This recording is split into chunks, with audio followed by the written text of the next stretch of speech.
নমস্কার। পরশুরামের আজকের পর্বের রিভিউ নিয়ে বাংলা সিরিয়াল সমাচার তোমাদের সামনে এসে গেছে।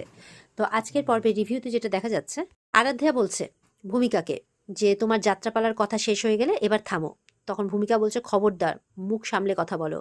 তখন ওদিকে বলছে নন্দিনী, কেন, ও তো ঠিকই বলছে, তুমি ঠিকভাবে কথা বলো। আর তটিনীর নামটাই ভুলে যাও, জাস্ট ভুলে যাও, তটিনী নামে কেউ ছিল এটা ভুলে যাও। ভূমিকা বলছে ইম্পসিবল, হতেই পারে না। ভূমিকা বলছে তটিনী যদি আকাশেও মিলিয়ে গিয়ে থাকে না, পরশুরাম ওকে ঠিক খুঁজে আনবে। তারপর তটিনী এসে যা করবে তোমাদের সাথে, তার জন্য শুধুমাত্র তোমরাই দায়ী থাকবে, তাই বলছে। এরপর কর্ণ ফোন করেছে ওর ছেলেকে, তুমি কোথায়? বলছে শ্বশুর বাড়িতে। বলে এক্ষুনি বাড়ি চলে এসো, একটু পরেই তটিনীর নাম ও নিশান খুঁজে পাওয়া যাবে না, সব শেষ হয়ে যাবে, তটিনীর নাম মুছে যাবে, চলে এসো বাড়িতে। এরপর ছেলের কাছ থেকে ফোনটা কাড়িয়ে নেয়, মানে কবিরের কাছ থেকে ফোনটা কাড়িয়ে নেয় ভূমিকা। কর্ণকে বলছে ভালোই তো বড়ে সাজিয়ে রেখেছেন, সবাইকে নিজের গুলাম বানিয়ে রেখেছেন একেবারে। কি ভেবেছেন তটিনীকে মেরে ফেলবেন আপনি? বলছে তটিনীকে মেরে ফেলতে চাইছেন? আর এই পরিবার তো পুতুলের মতো দাঁড়িয়ে দেখছে, কারণ সবার কোনো না কোনো স্বার্থ জড়িয়ে আছে এতে। বলছে কে বলেছে মহাভারত শুধু বইয়ে লেখা আছে? আমি তো বাস্তবেও দেখতে পাচ্ছি, আজকের ভারতেও দেখতে পাচ্ছি। বলছে মহাভারতের চরিত্রগুলো সব আশেপাশে ঘুরে বেড়াচ্ছে, দুর্যোধন, দুঃশাসন, সবাই। বলছে কিন্তু আপনাদের শেষ কিন্তু ওই কমন ম্যান পরশুরামের হাতেই হবে, ওই অবতারের হাতেই হবে। ওদিকে তটিনীকে হাত বেঁধে বস্তার উপরে ফেলেছে, আর ওর দিকে বন্দুক তাক করে বিজিত আর ওর গুন্ডারা দাঁড়িয়ে আছে। বলছে অনেক হয়েছে, আর না, এবার তুমি শেষ। অনেক, মানে কি বলবো, একদম কাঠখড় পোড়াতে হলো। তুমি যে প্রমাণগুলো আমার বিরুদ্ধে জোগাড় করেছিলে, অনেক মানে কাঠখড় পোড়াতে হলো সেগুলো লোপাট করার জন্যে। অনেক কিছু জেনে গেছো আমার ব্যাপারে, আর তো তোমাকে বাঁচিয়ে রাখা যাবে না, এবার তোমার খেলা শেষ, তাই বলছে। আর ওদিকে পরশুরাম আর বলরাম পৌঁছে গেছে এদের ঠিকানাতে। দিয়ে দরজার ফাঁক দিয়ে দেখছে একটা গুন্ডা পাহারা দিচ্ছে। দেখছে গুন্ডাটার মনে হয় জল তেষ্টা পেয়েছে, জলের বোতলটা খালি, তাই সে জল আনতে যাচ্ছে, আর এই সুযোগেই পরশুরামরা ঢুকে পড়বে। তো গুন্ডাটা যখন জল খাচ্ছে, তখন ব্যাস পেছন থেকে পরশুরাম এসে ধরে ফেলেছে। বলরামও একদম মেরে কাত। ওদিকে বলছে বিজিত যে না না, আমি তোমাকে নিজে হাতে মারবো না, সদ্য সদ্য বেল নিয়ে বেরিয়েছি বাবা, আর আমি এগুলো কেসে জড়াতে চাই না। এই যে ওর গুন্ডাগুলো সব, ওরাই মেরে টেরে গঙ্গার জলে ভাসিয়ে দেবে, তাই বলছে।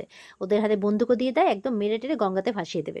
এই বলে বিজিত চলে যায়, বাইরে গাড়িতে বসে থাকে। আর বলেছে বন্দুকের গুলির আওয়াজটা যাতে আমার কান অব্দি আসে। তো এই বলে গুন্ডাগুলো এবার শ্যুট করার জন্য রেডি হয়েছে।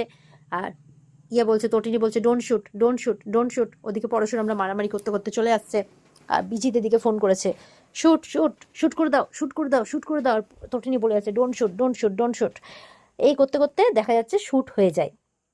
তো এবার তটিনী চোখ বড় বড় করে ফেলেছে, গুন্ডাটাও চোখ বড় বড় করে ফেলেছে, কি ব্যাপার, কি হলো। আর ওদিকে বিজিত তো একদম খুশি হয়ে গেছে, যাক কাজ হয়ে গেছে। এবার গাড়ি নিয়েও রওনা হয়ে গেছে। যাক তটিনী তো একদম শেষ, ওর কাজও শেষ। তো এদিকে দেখা যাচ্ছে শুট তো হয়েছে। তো শুট করেছে কে? পরশুরাম। গুন্ডাটাকে শুট করেছে পরশুরাম। তো গুন্ডাটা শেষ। আর ওদিকে বিজিত তো আনন্দের সাথে যাচ্ছে। আর এইদিকে পরশুরাম তো প্রত্যেকটা গুন্ডাকে একদম মারতে শুরু করে দিয়েছে, একদম একটাও কেউ ওর সাথে পাচ্ছে না, এরকম একটা ব্যাপার। তো তটিনী তাকিয়ে আছে পরশুরামের দিকে, তটিনী খুশি যে আবারও স্বামী এসে ওকে বাঁচিয়ে নিল। এদিকে বলরাম দেখছে তটিনীর তো হাত বাঁধা, তাড়াতাড়ি করে গিয়ে তটিনীকে খুলেছে। ওদিকে পরশুরাম কিন্তু মারছে মারছে মারছে মারছে। আর এদিকে মানে একটা গুন্ডা লাঠি দিয়ে মারতে যাবে কি পরশুরামকে, তখন তটিনী তাকে মারতে শুরু করে দেয়। তো এই শুট চলছে। ওদিকে বলরাম ওর বসকে ফোন করে জানিয়ে দেয় যে মানে সিচুয়েশন আন্ডার কন্ট্রোল, তাই বলছে। আর ওদিকে দেখা যাচ্ছে মানে ততক্ষণে যখন বললো সিচুয়েশন আন্ডার কন্ট্রোল, তখন ওর সব ফোর্স চলে আসে, এসে সব গুন্ডাগুলোকে এবার ধরে নিয়ে যাচ্ছে। আর পরশুরাম তটিনী বলে চিৎকার করে ওঠে। আর ওদিকে বিজিত খুশি মনে কবিরকে ফোন করেছে, ফোন করে বলছে অপারেশন ডান, সাকসেসফুল। তটিনী এতক্ষণে কোনো মানে গঙ্গাতে ভেসে গেছে, আর কুমির টুমিরে ছিঁড়ে খেয়ে ফেলেছে ওকে, ওর অবস্থা খারাপ। তো কবির শুনে খুশি হয়ে যায়, বিজিত ফোনটা রাখে। এবার আরাধ্যা বলছে কি হয়েছে? তো বলছে আরাধ্যা, তটিনী বলে দেয়, মরার খবরটা দিয়ে দেয়। আরাধ্যা কাঁদতে শুরু করে দেয়। কবির বলছে আরাধ্যা কেঁদো না। তো আরাধ্যাকে বোঝাচ্ছে, আর আরাধ্যার এই কুমিরের কান্না কেঁদেই বা কি লাভ, এতই দিদি পিড়িতি, তাহলে দিদিকে মারলি কেন? এদিকে তটিনী একদম দৌড়ে এসছে পরশুরামের কাছে, আর পরশুরামকে জড়িয়ে ধরেছে। তো বেশ অনেকক্ষণ ধরে দুজন দুজনকে জড়িয়ে ধরে আছে, যেন কতদিন একে অপরকে দেখেনি, এরকম ব্যাপার। মায়া তো খুশি মনে তাদের দিকে দেখেই আছে, দেখেই আছে। বলরাম এসছে এবার। মায়াকে বলছে কি মায়া, সিনিয়রদের প্রেমের দৃশ্য অত দেখতে নেই, চলো কাজ করবে চলো। এই বলে মায়ের মন খারাপ হয়ে যায়, মায়া চলে যায় বলরামের সাথে। তটিনী বলছে আমি জানতাম তুমি আসবেই আমাকে বাঁচাতে। পরশুরাম বলছে আসতে তো আমাকে হতোই, আমার তটিনী যে বিপদে পড়েছে। এরপর তটিনী বলছে পরশুরামকে সিরিয়াস ভাবে, আমার মনে হয় আমাদের একবার জিৎ মুখার্জির সাথে দেখা করা দরকার। পরশুরাম বলছে এদিকে দেখা যাচ্ছে জিৎ মুখার্জি পুরো বাড়িঘর সাজিয়ে ফেলেছে যেন বিশাল মাপের অনুষ্ঠান। তো সত্যজিৎ খুব রেগে গেছে, কি ব্যাপার, কি হচ্ছে আমার বাড়িতে, কিসের উৎসব, কিসের অনুষ্ঠান, কেন বাড়িঘর সাজানো হচ্ছে, আমি কিছু বুঝতে পারছি না। জিৎ মুখার্জি বলছে কি বলছো, কিছু বুঝতে পারছো না? বলে আমি কিছু বুঝতে পারছি না, কিন্তু তোমরা কি করছো? বলছে নামতে নামতে আর কত নিচে নেমে যাবে তোমরা, হ্যাঁ কত নিচে নামবে? তখন জিৎ মুখার্জি চিৎকার করে বলছে দাদা প্লিজ। বলছে তোমার উপদেশের ভান্ডার খুলতে যেও না প্লিজ, তোমার কোনো উপদেশ কোনো কিচ্ছু আমি নেব না প্লিজ। সত্যজিৎ রেগে যায়, বলছে জিৎ ভুলে যেও না তুমি তোমার দাদার সাথে কথা বলছো, তোমার থেকে বয়সে আমি অনেক বড়, অনেক বড়। বাড়ির প্রত্যেকটা ছেলে মেয়ে একবারে সুন্দর করে সেজে এসছে যেন বিশাল মাপের অনুষ্ঠান বাড়িতে। সত্যজিৎ বলছে এই যে আয়ুষী, কি হয়েছে, কি বুঝতে পারছি না, কি চাইছো কি তোমরা, ত্রিপর্ণা কি চাইছো তোমরা, কি হচ্ছে এখানে? সবাই চুপ করে আছে, কোনো কথা বলছে না। তটিনীর মাও অবাক হয়ে দেখছে, সত্যজিৎ তো বকবক করেই যাচ্ছে, ওর কথা কেউ পাত্তাই দিচ্ছে না। তুমি খুব ভালো করেই জানো দাদা তোমার মেয়ে ভালো আছে। বলে না, আমার মনে হচ্ছে না আমার মেয়ে ভালো আছে, তোমরা আমাকে সবাই মিলে পাপেট করে রেখেছো, পুতুল বানিয়ে রেখেছো হাতে, তোমরা সবাই মিলে আমাকে, তোমরা সবাই মিলে একটা চক্রান্ত করে যাচ্ছ সবাই মিলে। আয়ুষী বলছে প্লিজ জেঠু বোর করো না। আয়ুষী চিৎকার করে ওঠে সত্যজিৎ। ত্রিপর্ণা বলছে দাদা আপনি আমার মেয়ের সাথে এইভাবে কথা বলতে পারেন না। প্রার্থনা বলছে জেঠু এভাবে কথা বলবে না প্লিজ। বলে চুপ করো, তুমি আমার থেকে অনেক ছোট, কিভাবে কথা বলছো তোমার জেঠুর সাথে? কোথায় আমার মেয়ে, আমার মেয়ে কোথায়, এইভাবে ঘর সাজানো হচ্ছে কেন, বলো আমাকে বলো। জিৎকে প্রশ্ন করছে। জিৎ চুপ করে আছে, কোনো উত্তর দিচ্ছে না। ওদিকে তখন বিজিত আসে ওই বাড়িতে।